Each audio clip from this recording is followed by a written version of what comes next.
Joe Beermaster here. We have a 2022 Kia Sorento. It is the new model, very nice. I'm going to show you how to get this front bumper cover off.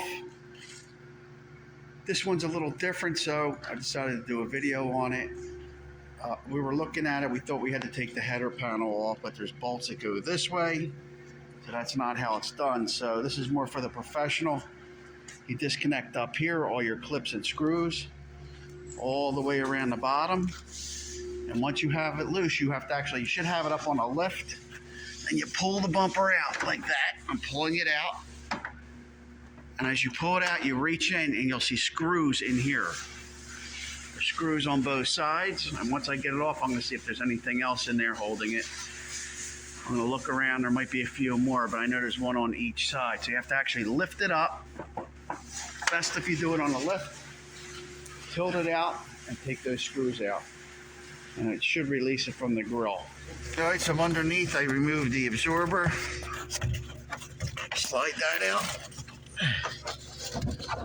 You can see back here there's a series of screws. One there, a couple across there, some up there, some up here. So we're going to take some of them out and then she'll release it. All right, so we're looking at the inside of the bumper. So once we flipped it up, you can see here there was screws up there. See those little holes? Screws, screws, screws, screws, screws. A couple there, so you have to actually get in there, get them off there, see where the holes are, see where the holes are. There were screws all in, and then they were clipped in too. The grill was clipped in. I'm going to show you where. It goes through here. Through there, so you got to get with a screwdriver and start at one end and push the little clip in and then work it out.